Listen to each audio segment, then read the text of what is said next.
Hello there! I'm Emily. And I'm Kayla. And we just want to talk movies. Welcome to episode 3? 3?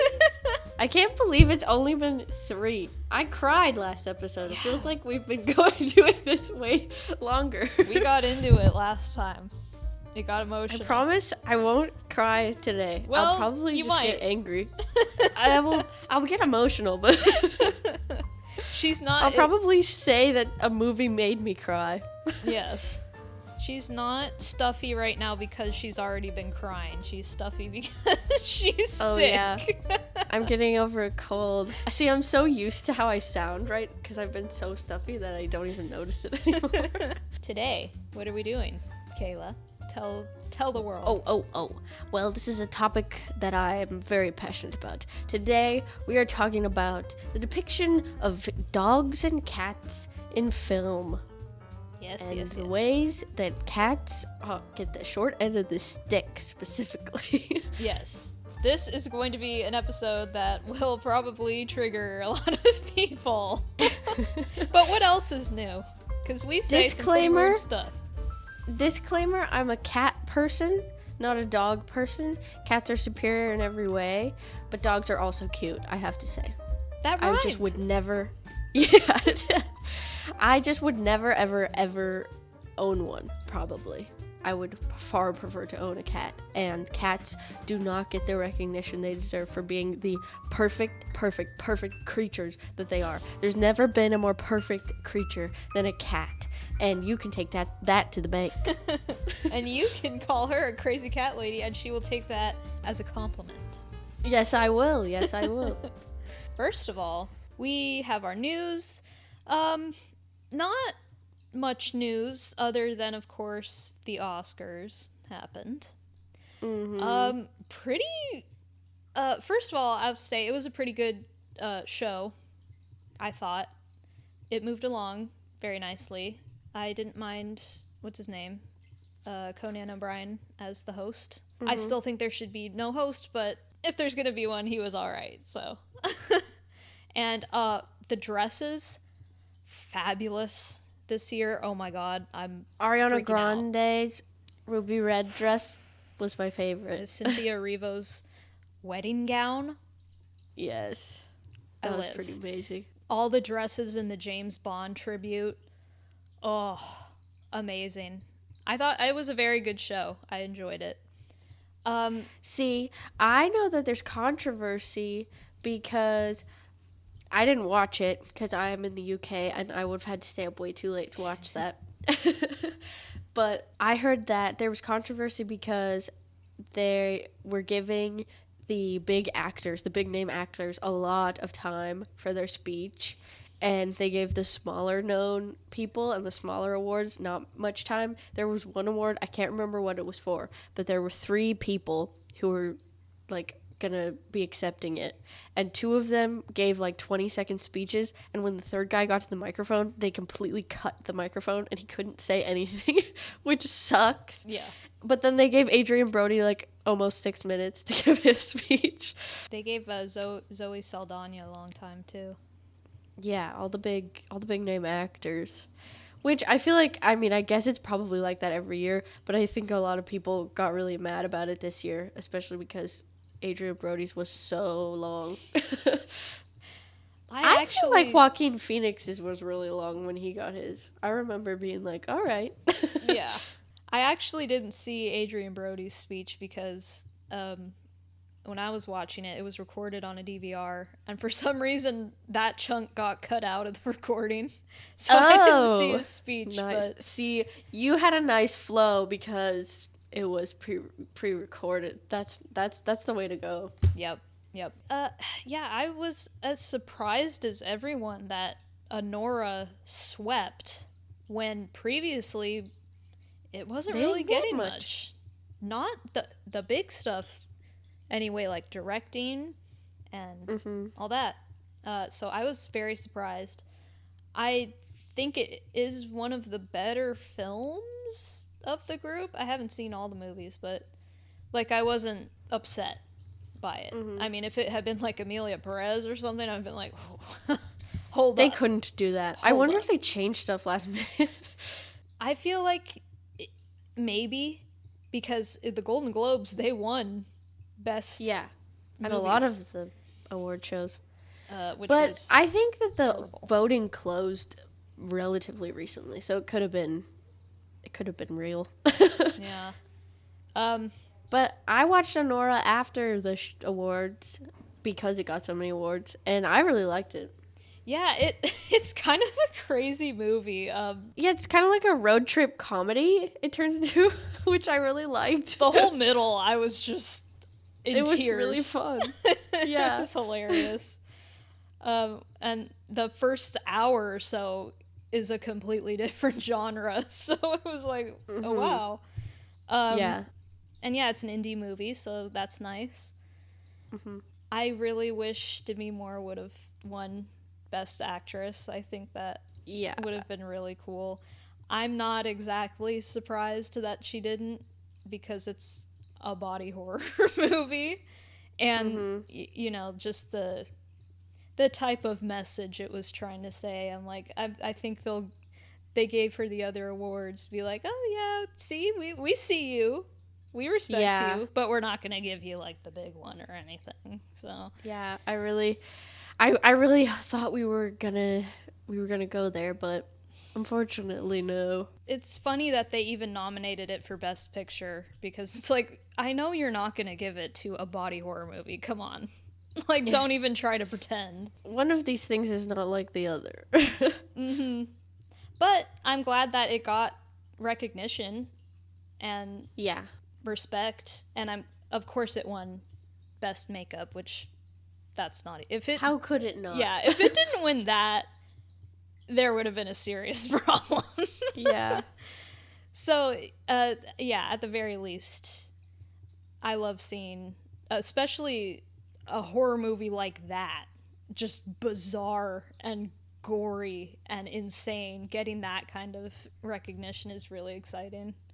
Yeah. But yeah, that was the Oscars, and the only other news I can think of is more Scream 7 drama. Oh, really? Wow, we have David Arquette returning. Wait. Hold on now.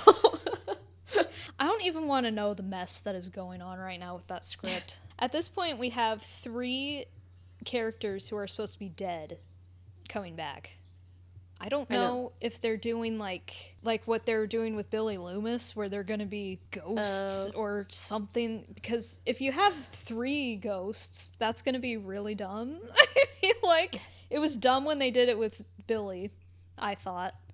And I don't think we need to do it with Dewey or Stu or Roman. Who wants to see that? Not me. No, not me either. Now, if they say that Dewey actually survived and he's been alive this whole time, depending on how they do that, that might actually be really funny. I might believe that because of what happened in the second one and the third one, right? He's supposed to die every movie, but yeah. live. So if they just like, oh no, he is alive, it just, you know, he had to go into hiding for a little bit. If they do that in a funny way, that could be actually cool. But I doubt they'd do it in a good way.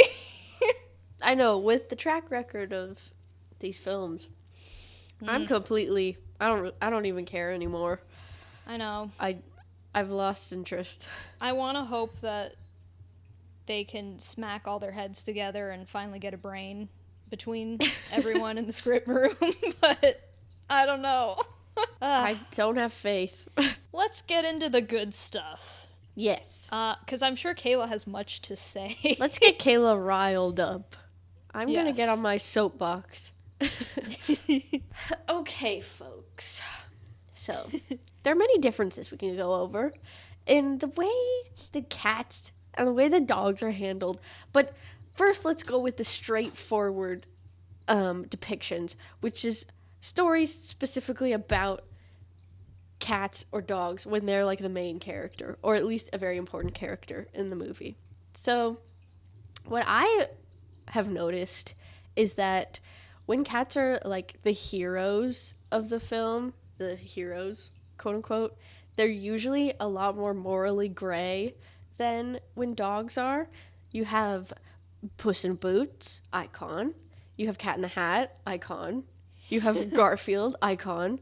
But they each represent like an immorality in a way, because Puss in Boots is like greed and deceitfulness.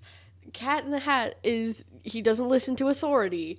Garfield is gluttony. It's like they are more iconic because of that. They are more interesting characters, in my opinion, because of that.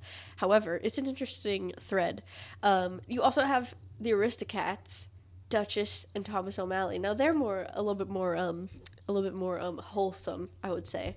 They don't fall as much into that thing, but I don't really love the Aristocats because there's like a crazy racist scene in it. Yeah, let's talk about the racist cat. Yeah, there's racist cats, so I guess it does fall into that. Hey, but that's good representation. There's all different types of cats. We've got racist ones. Yep. We've got rich ones.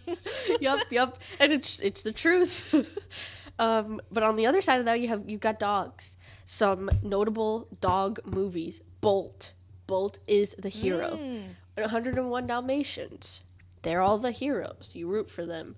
Air Bud. Let's talk about those dogs. Now they're the heroes if there ever was one. Beethoven. Beethoven. I have not seen all of Beethoven. Beethoven is kind of a troublemaker, isn't he? Yeah. So you have that too. Because there's also... What about Beverly Hills Chihuahua? Yes, there's also that. But I feel like it's always... like, they have a character arc where they overcome that. Whereas with Garfield, Puss in Boots, Cat in the Hat, they don't change. That's their character. Never change. Yeah. Then you have some of my favorite dogs in film. Copper the Hound from The Fox and the Hound. That movie is the worst movie ever, but it's also the best movie ever. Do you want me to start crying again? Let me talk about Fox and the Hound. We're going to talk about more racism. Yeah. All right. There's so many layers to that movie. It's so beautiful. And I love Copper the Hound. He's one of my favorite dogs. Lady and the Tramp, both great dogs. And I would say very wholesome. All of these very wholesome, even if they do have to go through character arcs. And then you have Marley and Me. That dog also is a troublemaker, but that movie falls into the realm of like dog is a man's best friend. That's like a whole genre of movie. A Dog's Purpose and all of the movies that are basically ripoffs of A Dog's Purpose, like they're basically just the story of the dog is the man's best friend. Can you think of... What's that one with Harrison Ford? Oh, yeah. Where he's like a gold miner or something. And the dog was CG the whole time. I hate. Yeah. I guess, well, I didn't think about movies with big cats. There's that one where he's on the boat with the tiger. Oh, Life of Pi? Yeah. I don't remember much about that movie. I was really young when it came out. Oh, and the Jungle Book, the cats are the cats are often the villain. Like, I started with when the cats aren't necessarily the villain. Most of the time in like animated movies where the cats can talk, they're usually the villain. Yep. Jungle Book is actually a good example because you have the tiger, who obviously the bad guy, because like tiger, it's gonna eat you. But then you have a pack of wolves, which you would also be afraid of because they eat you, but they are like the caring, good people. They take Mowgli in and raise him and everything. I'm like, You do have the panther though, who's good. Bagheera. He's a queer-coded character, if there ever was one. That's the other thing. Bagheera and Baloo. Cats often associated with queerness or like just femininity. Yes, femininity and not fitting into femininity, which I will go into more detail on in a second. It'll probably be a tangent.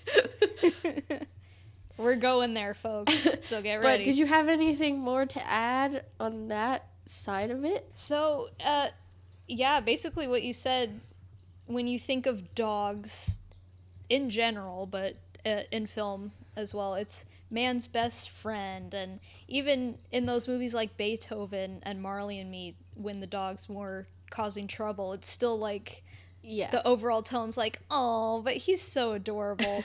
When a cat is causing trouble, it's more like, oh god, what a little evil, nasty thing, you know? There's the image of the movie villain holding a cat and stroking it menacingly, like Blofeld in James Bond, and then Austin Powers, of course, the parody.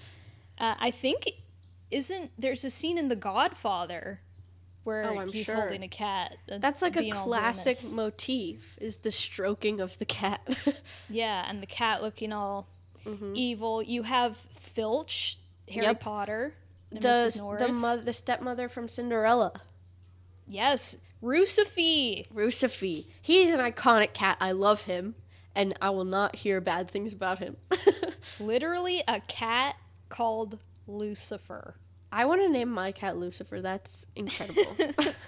Call the devil. That's what Cinderella said. Cat, the devil. And why is the cat the devil? Well, guess what? There's a horde of freaking mice in its house, stealing its food and messing with it constantly. So does he get some revenge? Yes, he does. Well, yes. And you would do it too for a chick. Yes. I was an employee. He was an employee because he would probably get punished if he didn't kill the mice, because that's a cat's job. That's what they're biologically inclined to do. What about the movie A Cat's Purpose? Yeah. What about that? What about it? So another example is Pet Sematary, where the cat, that's one of the most iconic images from Pet Sematary, is the evil cat come back from the dead. And it's just, when you think about that, I don't think any movie would necessarily do that with a dog. Well, Can Cujo you picture maybe. a dog? But again, it's not the dog's fault, and you are supposed to like feel sympathy for the dog because the dog just has rabies, and he's a perfectly lovable dog in the beginning. Yep. And it's meant to be more of a tragedy. Where Pet Sematary, I don't think you're supposed to see that cat back from dead and be like, oh, but it's not his fault. No, you're supposed to be like, oh god, creepy evil cat, gross. You also have it, with the trope of cats being annoying, the Hunger Games with what's it, Buttercup? Katniss hates that cat. She does, even though it's in her name. And I remember in the book too, there's really like no reason. She's just annoyed by it, and she literally tries to drown it in the book. Yeah, she wants to kill it constantly. And it does nothing. But it's a cat, so you're supposed to be like, oh yeah, I get it, cats are annoying. But you know what I do love is the scene, I think it's in the books and in the movie, where Buttercup, like any good cat, has survived the bombing of his entire district, and he's just chilling, eating people, because that's what you gotta do to survive. And so he's been here the whole time. Katniss comes back to her house, and she sees him there, and there's this wonderful moment where she like tries to get him to go away because she's like, Prim isn't here because Prim has died. And then she like breaks down and cuddles the cat, and it's an amazing moment because that's like all she has left of Prim. The cat and the primrose flowers is all she has left of her, and it's so beautiful. And Katniss learned her lesson. You have to love a cat because that cat loved Primrose, and Primrose loved the cat. I'm gonna just start crying again. I might. Technically, I don't think Buttercup was there the entire time because he was in District 13 because there was that whole thing where Prim wanted to go back for him. But still, he found a way to survive. He would have been fine on his own. And the cat, very much, for me, was meant to represent Katniss. You know, I mean, kind of a grouchy, whatever. I don't care about you, but the people the cat loved, the cat loves very much, and always, finding a way to survive everything, no matter what, even though not necessarily liked by many people. Yeah. So I think that was meant to be a representation of her character. Yeah, and that's another reason why cats are often associated with women who don't fit into the mold of perfect femininity, which Katniss definitely didn't in the eyes of the Capitol. Mm-hmm. And no wonder she's associated with a cat. Yep, Katniss. Well, I guess we can move on to that then. When I took a speech class in college, I wrote an entire speech on the trope of the crazy cat lady and like its historic roots and what it means today. And not to toot my own horn, but my professor was like, I'm going to brag about this speech to all my colleagues after I was done with it. So I feel like I have to share some of it. Yes, I must share some of it because it's very relevant to what we're talking about today. But I won't go into all of it because it was kind of long. But basically, this mistreatment of cats goes back to the beginning of time. But in ancient Egypt, cats were revered. They were worshipped. And here's some examples. Bastet, I don't know if I'm pronouncing that right. It's been a while since I did this research. Was a half cat, half woman goddess of domesticity and childbirth. The Norse goddess of love and fertility, Freya, is usually depicted riding a chariot led by cats. That's iconic. And I'd love to see that. Those are like powerful women, like cats associated with them in a very positive way with like childbirth, domesticity, and they were worshipped. But then when the Roman Catholic Church came along, they declared those gods as unholy and evil, pagan. You know, everyone knows the history. And so cats sort of became associated with evil. And due to their independent and mysterious nature during the witch trials, the medieval witch trials and the Salem witch trials, I believe, black cats in particular became known as like witches' familiars. And owning a cat was considered evidence of witchcraft in some cases. And cats were burned at the stake with their owners sometimes. So, I won't explain how angry that makes me.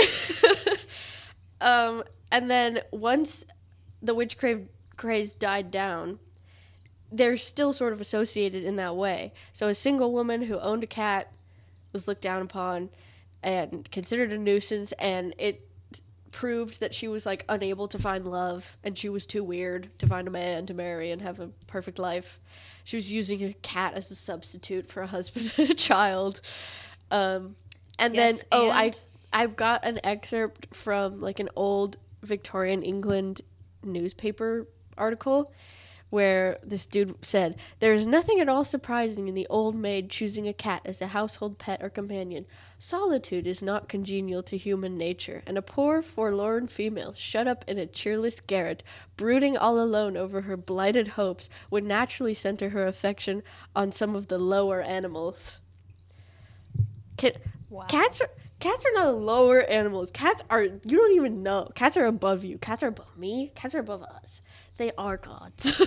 I mean, that's really insane how none of that really has changed in this day and age. It's ultimately the same ideas, just get kind of translated and trickle down throughout time. And that goes into the media. Once like movie and TV became a thing, you see that as well. Cat ladies are everywhere, and a woman who loves a cat always seems to like subvert what a good woman should be. Good, quote unquote, because this is an audio platform and you can't see my air quotes right now. So for example, we have Catwoman.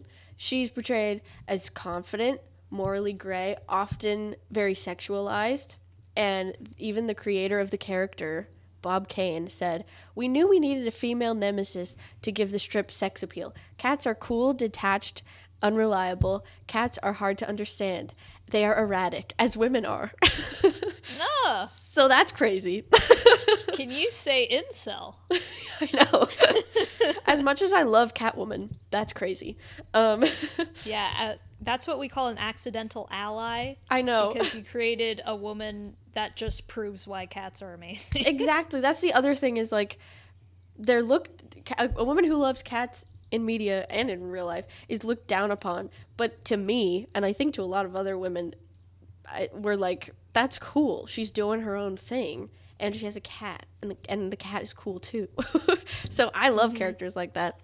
But then we also have Angela from The Office. She is known for being a crazy cat lady. She's known for being the office bitch. She's basically the foil to Pam, who is like supposed to be the innocent, like more of like the pretty love interest, good quote unquote woman of the show. The more appealing person. Just owning a cat automatically means you aren't meeting some standard of femininity. Either that means you're overly sexualized or like underly sexualized, because Angela's kind of both. She like represses herself, but then she also sleeps with like a lot of people in the office.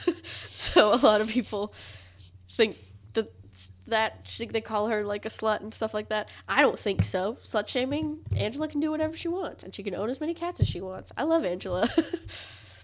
And this is another historical fact.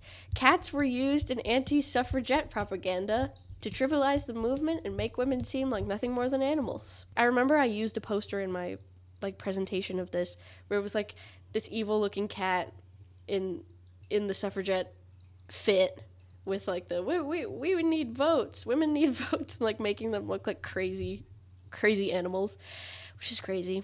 So yeah, there's a long history. There's a reason why cats are mistreated in the media, and a lot of it is linked to the way that we view gender, and it's a really interesting thing to explore. But yeah, that's my tangent. But it is the truth, as you all know, because all women are cats and all men are dogs. Well, there's also the other thing of like men being pussies if they don't adhere to like male standards or like standards of masculinity, and then women being cougars if they're like trying to go for younger guys, which is not going to the standard of femininity that we all like. So it's everywhere. The disrespect to cats is everywhere. A cat fight. If women are fighting, it's a cat fight. Yeah, that's right. Cat fight. Just calling a woman's genitalia. Mm-hmm. I mean, that says it all right there. Yeah, it does. But that's another thing, like, yes, and? That's why in feminism, we've reclaimed that with the pussy hats. Like, no matter what your thoughts on that were, it was a thing that happened. So it's obviously relevant. Also, that's a thing, like, saying pussycat. Mm-hmm. That's meant to be, like, kind of sexual. Words like that, like kitten or pussycat, always implies, like, a spoiled woman, I think. Like, yeah. You picture, like, the lazy, rich ladies, like, oh, just give me everything, and blah, blah, blah. And it's like, oh, okay, kitten. Yeah. Which is often what cats are kind of like that sometimes, which, like, good for them. Yeah. We should worship them that way. But, there's Duchess from Aristocats is kind of like that. Honestly, Lucifer can be kind of like that sometimes. A lot of cats like that in film. Yep. My next talking point is how we are very comfortable with violence against cat in films, much like we are with women, but I won't get so much into that. That's for another day. Yeah, that I feel like is an entirely separate conversation. But, I mean, the classic thing in films is the gag of, like, someone throwing something out of a window and you hear, like, the screech of a cat down below in the distance. That's a classic motif, a classic gag in many a show. And then in horror movies, often there are so many cats who are killed in awful ways. Mustache from Smile, I'll never forget you. Do you want to talk about more cat deaths in horror movies? So yes, cat death in general, or cat harm in general, usually is seen as either funny or, like, deserving. I think, like, yeah, kick that cat, who cares? Obviously, being a very big horror fan, I've seen much gruesome and violent cat death, because that is very much a thing in horror movies. When people want to go for any kind of animal death in a horror movie, a cat is a good go-to because people don't care. Mm-hmm. Or even worse, they want to see it. Yep. And they're already associated with like creepiness because of witches and the whole superstition about black cats being bad luck and stuff like that. They're a Halloween staple. In particular, some that stand out, Reanimator is one. Oh. That cat just gets messed up. That was awful. And, yeah, it's kind of crazy. I mean, meant to be a movie that's very much like that. Yeah. Just all kinds of gross, weird, nasty things happening.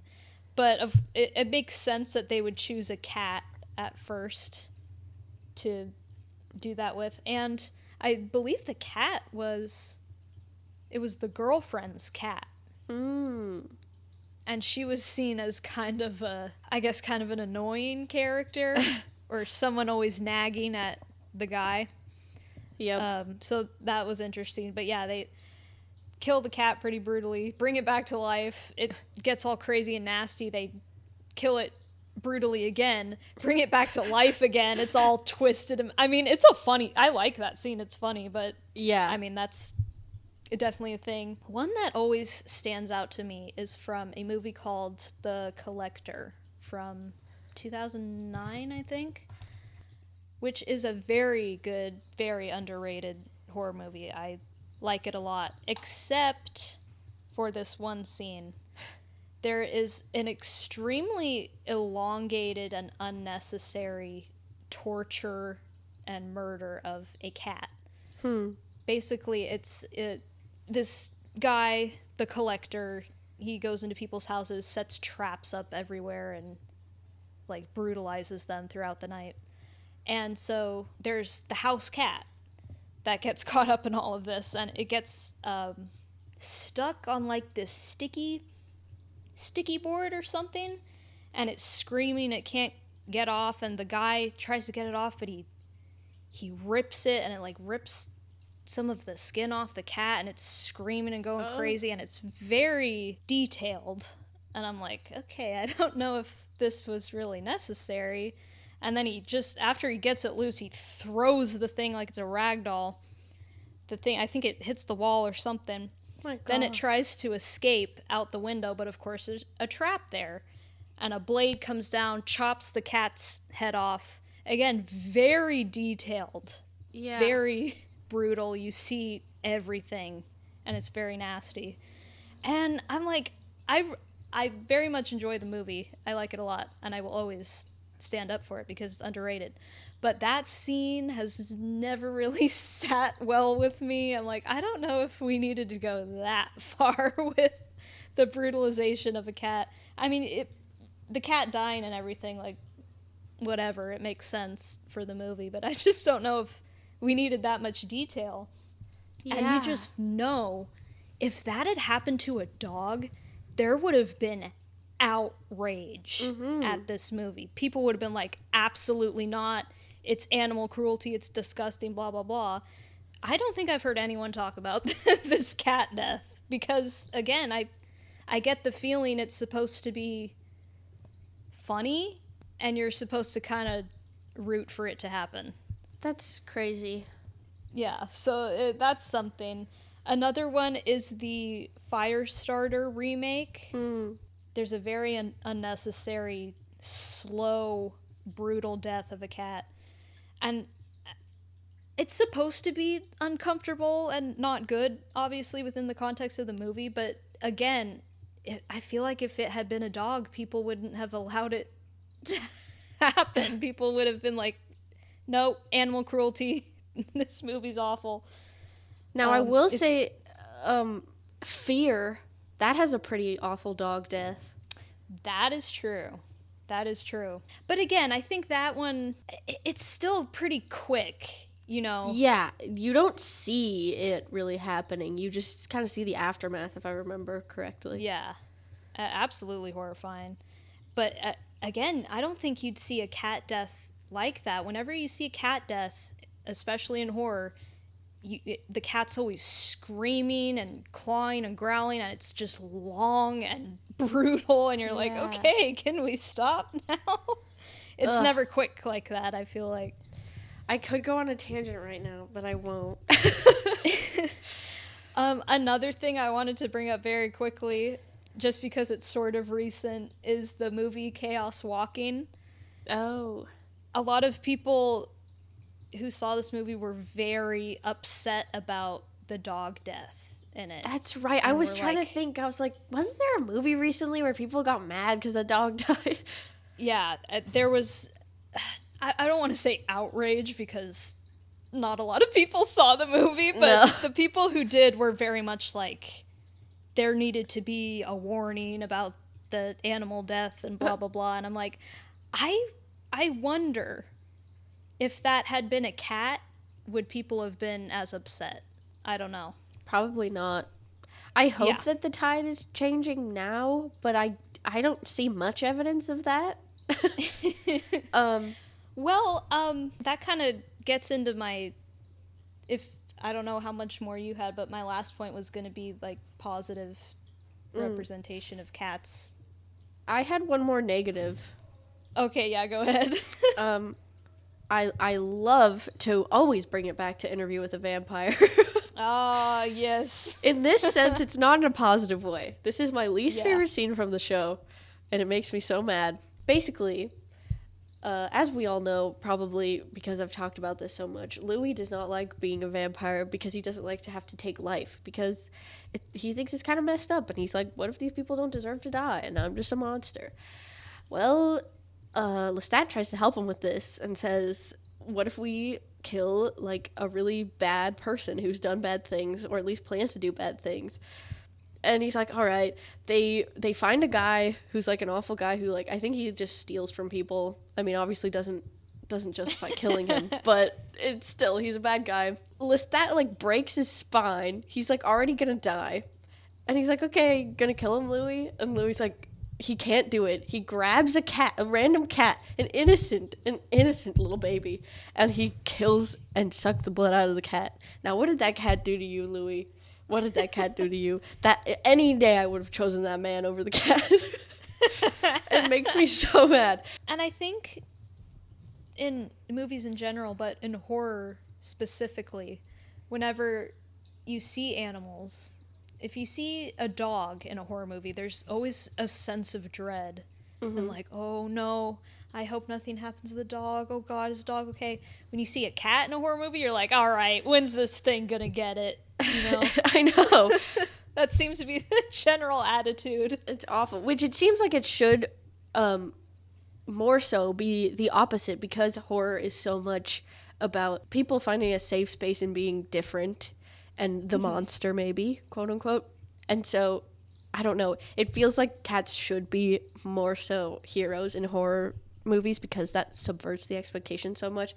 But I'd say, yes, there's examples of that, but overall, it's mostly like you are waiting for the cat to die anytime you see a cat in a horror movie. Yep. I mean, and a great example that we forgot to talk about is the movie Cat People. Oh, yes. I mean, that literally, the entire story is about a woman who, if she has sex, she's going to turn into a giant murderous cat. That just encapsulates everything that we've been talking about. So, a lot of it is the fear of femininity, the fear of women's sexual liberation. It's crazy that movie came out in the 1940s. Yeah. Which was a very, conservative time in film. To me, Cat People is actually a positive depiction of cats. I would say so. Yeah. Yeah. That's an example of it being more so, like, flipped on its head, because you're supposed to get the message. Yeah. I think people might have taken it one way. But, I mean, and I don't know what the intention was. I'm not the writer. I don't know the writer. I don't know. But that's why horror is so much loved by, like, the queer community and just people who are maybe on the outskirts. Is because even if the people that they're depicting are shown to be scary, they're still, like, the story is about them, and it like explores really interesting things about identity, and that's why I love horror so much. I mean, horror, I don't, call me crazy, but I think when you really dig deep down into it, horror is very about female empowerment. Yeah. To me. I know a lot of people disagree, but I know. I've found that with most horror movies. It's about just women either finding their strength and their freedom, or getting delicious bloody revenge. That's my favorite, baby. Whether they're the villains or the heroes, it always seems to be a very like pro-female type of message to me. But anywho, on to positive depictions of cats in film. The first one I thought of was That Darn Cat, which is a Disney movie from the 60s.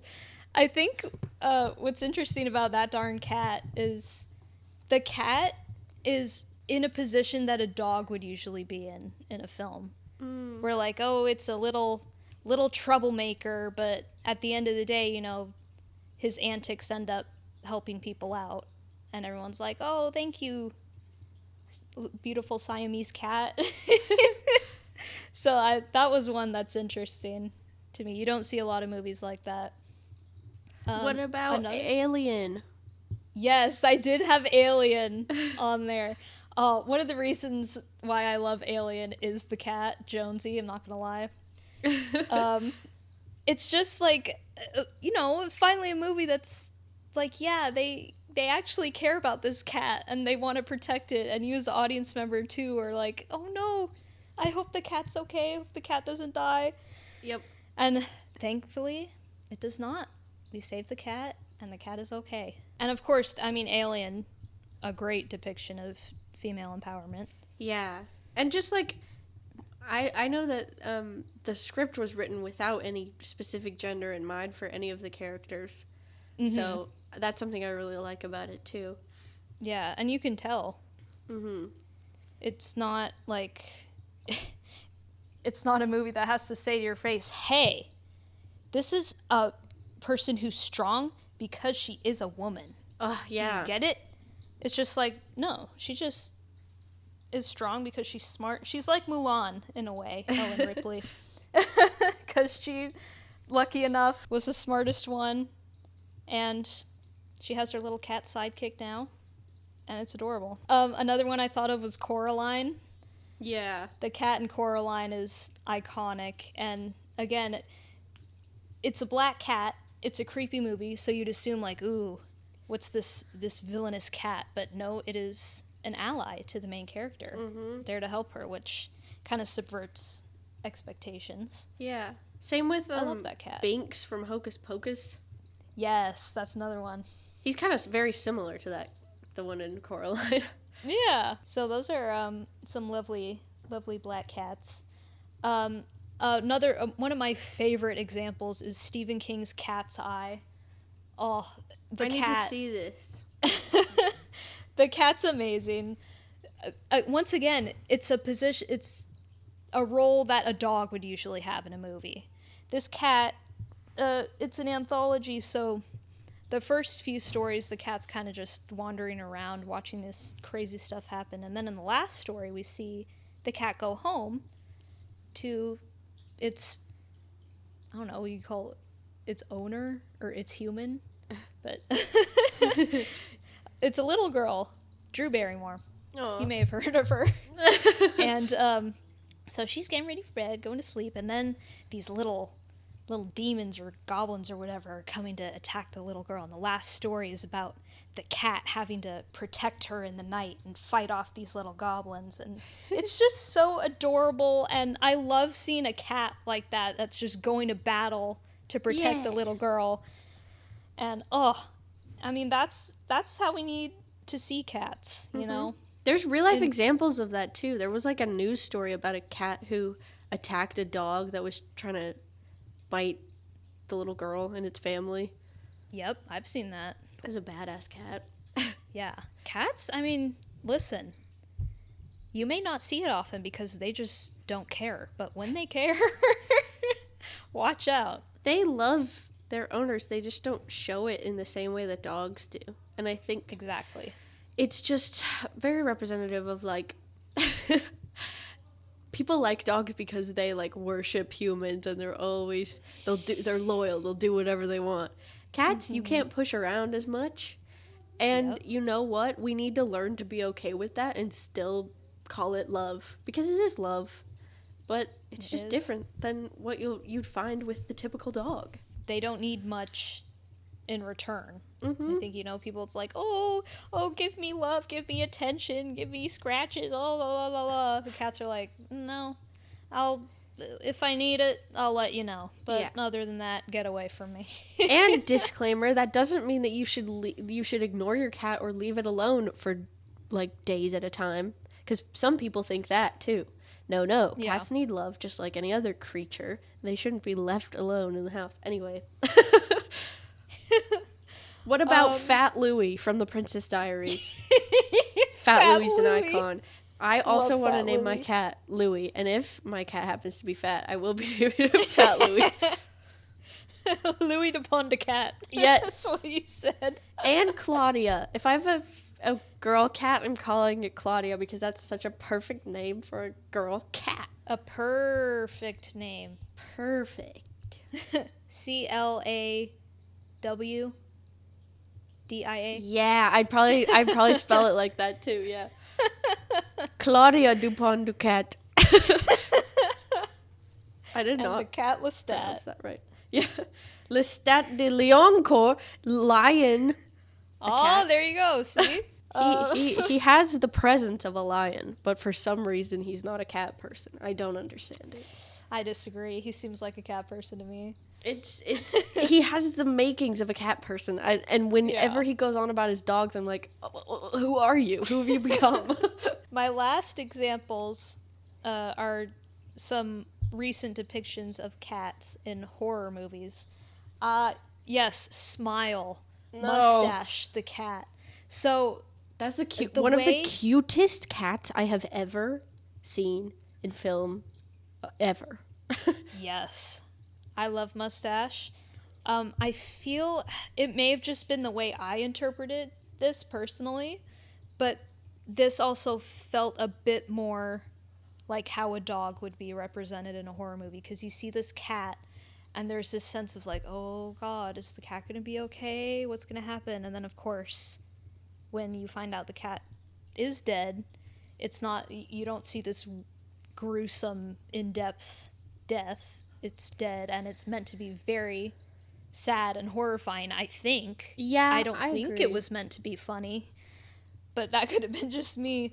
I still don't think they would have done a dog death in quite that way. No, but maybe, I don't know. There's the scene where she, like, brings the dead cat, like, as a present wrapped up. I don't think they would have done that with a dog. Yes, I agree. But it is still meant to be something that's very sad, very much like how a dog death would be in a horror movie. Like, oh no, things are getting real now. Mm-hmm. And another example, a very lovely example that I was so happy with, is in Eli Roth's Thanksgiving. Oh, yes. This was one of my favorite depictions of a cat in a horror movie. And once again, you see a cat in a horror movie, you're like, okay, you know this thing's gonna get it. And they tease you with that, you're like, uh-oh, and now he's gonna kill the cat. And nope, he's just gonna give it some milk and give it some nice pets and leave it alone. My favorite killer from any movie ever, because he did not kill the cat, and he even gave it little scritches. Yes. Eli Roth, you were a hero for that, I have to say. That was very, very good. I loved that. Me too. Because, I mean, that just proves right there, it's turning the cliche on its head, because we're all expecting something horrible to happen to the cat. But it's like, you know what? No. Leave it alone. He did Why nothing do we to need you. that? Yeah. I loved it. It was great. I think we've come to the end. One other sort of positive, I forgot to mention this earlier, because we were talking about, like, dogs being represented as man's best friend. There's not so many movies where like it's the cat being man's best friend, but I did think of A Man Called Otto, and how like the cat's kind of his sidekick, but again, it's not so much like focused on the cat. The cat is kind of more in the background. So I think that is interesting, where you don't necessarily have a man's best friend is a cat focused on the cat. But I did still enjoy that cat and the representation of the cat very much. Yeah, that's a good point. If that animal had been a dog instead, that probably would have been what the whole movie was about. Yep. Like that Channing Tatum movie came out not long after. The dog is the main thing in that movie. Yep. Yeah, that's true. Not surprising. No, but interesting. Yeah. Anyway, yeah, I think we've covered all of it. I think you know how I feel about this. I think you know how Emily feels about this.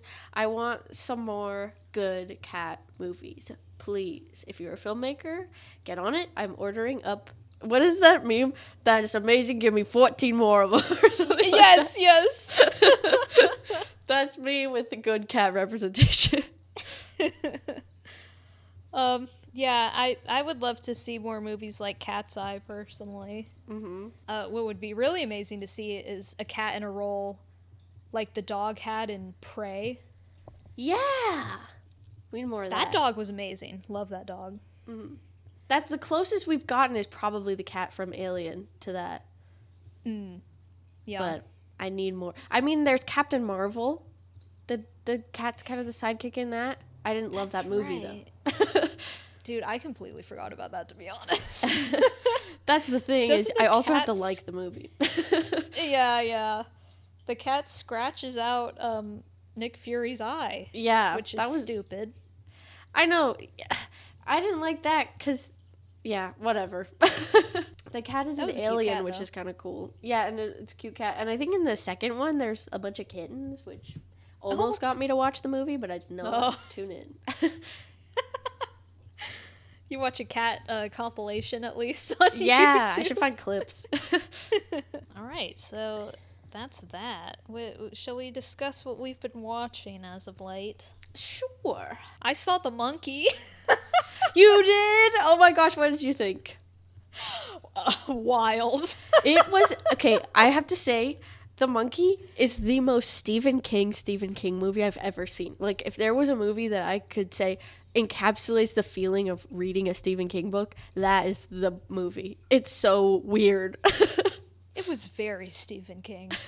And if I didn't know it was Stephen King, I would have known after watching it. Like, yeah. Yep. Did you, too, enjoy the pure campiness of Theo James's performance? Okay, the moment I saw that he was playing, like, the twin as well. Yeah. And with that wig, I was like, oh my god. That's the scene where like it cuts to hit the twins' point of view and he's like doing the narration. I was like, okay, I get it now. It didn't last for the rest of the movie, but that one scene I was like, oh yes, I'm living for this. When he makes the suit out of like his old clothes. That was incredible. Oh, I mean, yeah, it was different. I'll give it that. It was very different. Very gory. I liked the gore. All of the kills were so ridiculous, but they were so good. Yeah, obviously very Final Destination. Yeah, but like in a really funny way. The bee kill was hilarious. Oh, gee. Most of them. Okay, were why really did that guy look like Eddie from Stranger Things? That character was really weird. Did you also notice how the babysitter's name was Annie Wilkes? I did. I almost sat up in the theater like, wait a minute. That was weird. What's going on? And the brother's name is Bill, yes? Yes. Well, there's a lot of characters named Bill in his books, I'm pretty sure. Oh, makes sense. Yeah. He basically tells the same story in a lot of his books. Facts. Except sometimes it's just the range of his stories is insane. Yeah. Sometimes it's nothing like the others. But then there is like a prototype Stephen King that you see a lot. The small town, bullies, Maine, kids, creepy, like that's what you need. Yeah, so that was crazy. Whilst there, I saw the teaser for Final Destination 6. Me too. It looked really good. I was very happy. At first, when I knew what it was, I'm like, oh, I think maybe I'll look away because I don't want to, see the whole movie. Mm-hmm. I did that with with Ballerina. I'm like, oh god, I'm not looking. It's showing the whole thing. But when I saw they were just showing a scene, I was like, oh, that's cool. And yeah, I mean, it looks like classic Final Destination. Yeah. So I didn't want to be this excited in case I'm disappointed, but I have to admit that did make me very excited. Yeah, me too. I remember I was like, oh god, is this Final Destination?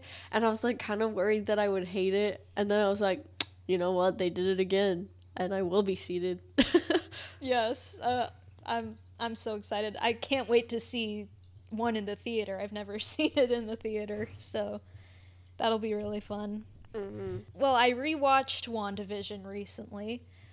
Very, very good show. Did you finish it show again? I did. Oh, nice. I think it could have been like one episode shorter with all the stuff I would have cut out personally, but for the most part, it's very entertaining. So romantic. Oh, but I know. I love it. And along with that, I did just today watch the first episode of Agatha All Along. How are you liking it? Hard to tell from just one episode. I like the tone they're going for. It's not, at this point in time, it's not too goofy. It's a bit darker. I know it gets pretty camp as we go along, from what I've seen. Okay. But I hope it's in a good way. Yeah. I mean, they have Patti LuPone. So, like, it has to be in a good way, please. I mean, yeah.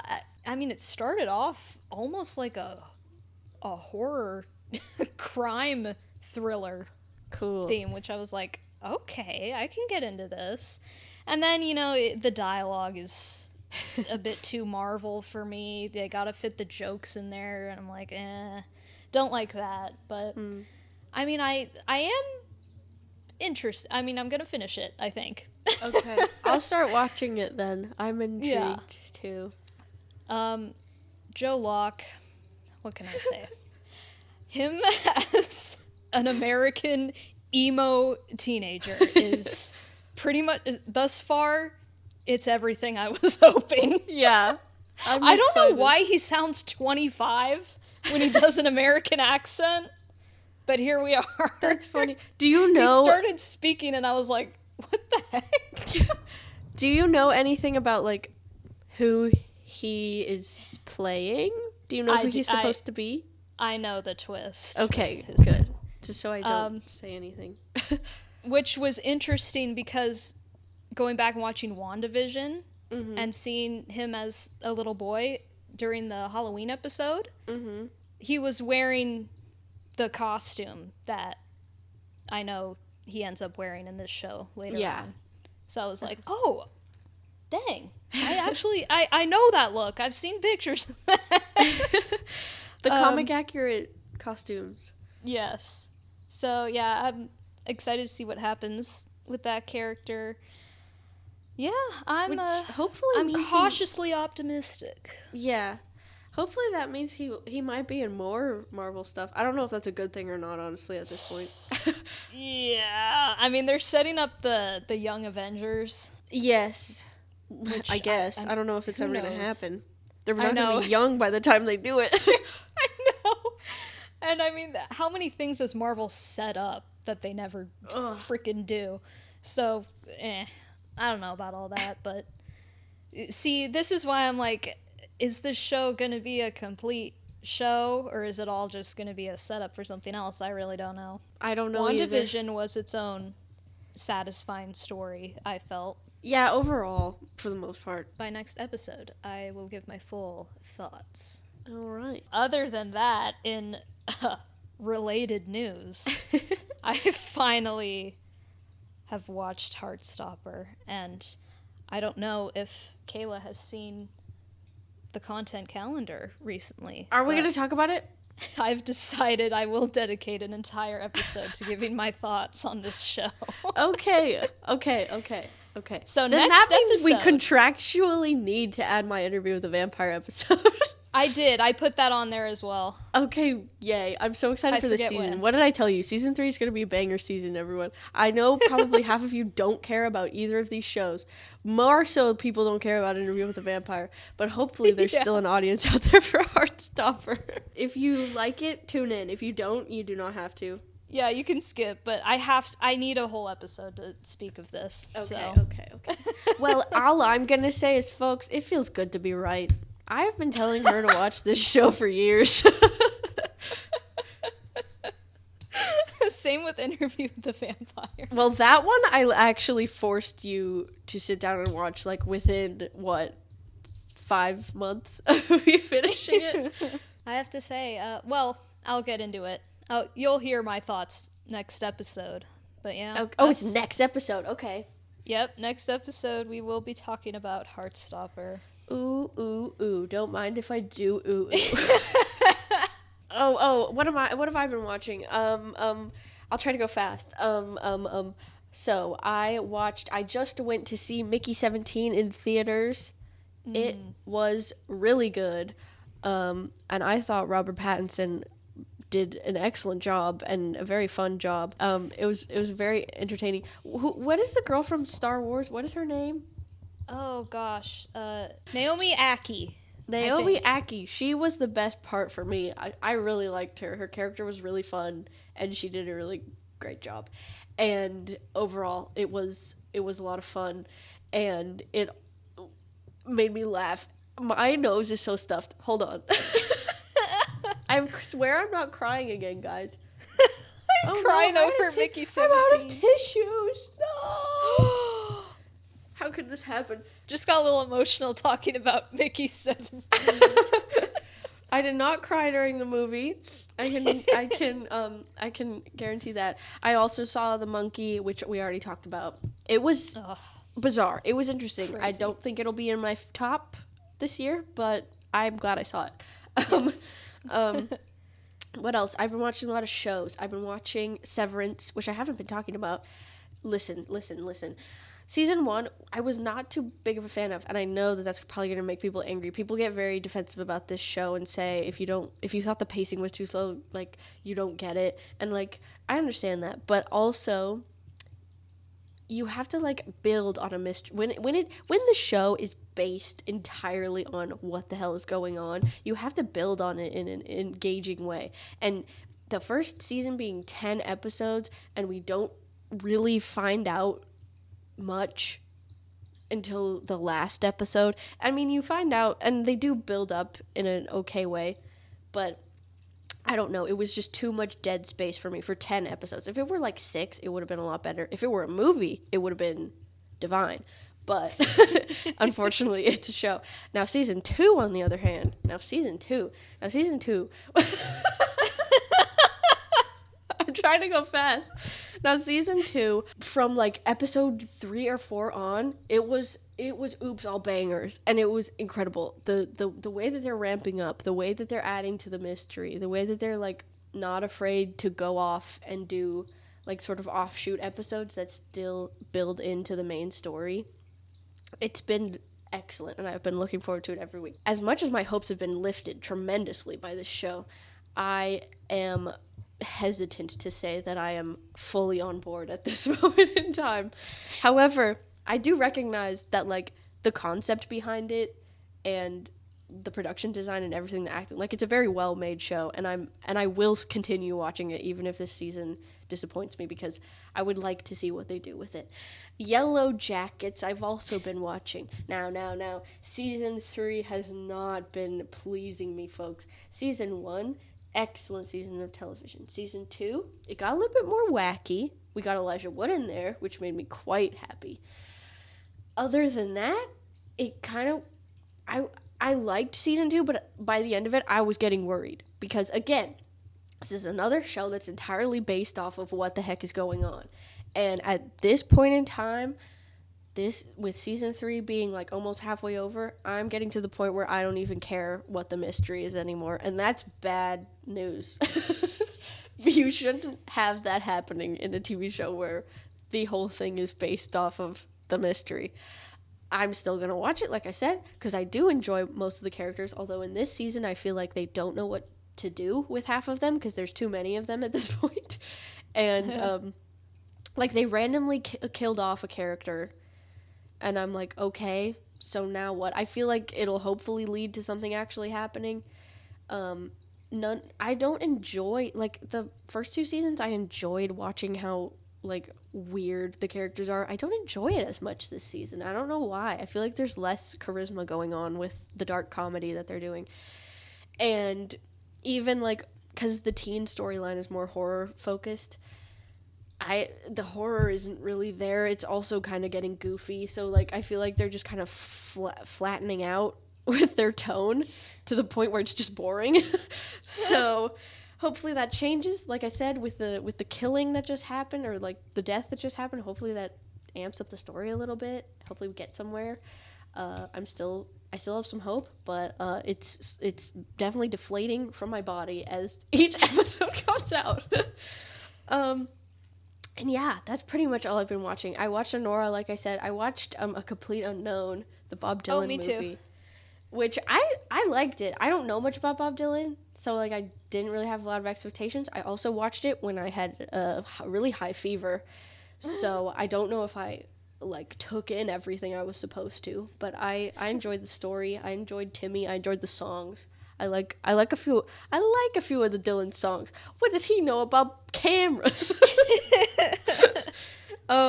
Anyway, yeah, that's what I've been watching. Well, before my computer can die, I guess we better sign off. Yes. So this has been a long journey. I'm excited to talk about Heartstopper next time. I can't even tell you. So tune in next time if you want to hear me get all excited about that. As always, follow us on our social medias, TikTok, Instagram, and Facebook. We just want to talk movies, and subscribe to our YouTube channel or wherever you get your podcasts so you don't miss any episodes. And that's all for this time. And we'll catch you on the flick side.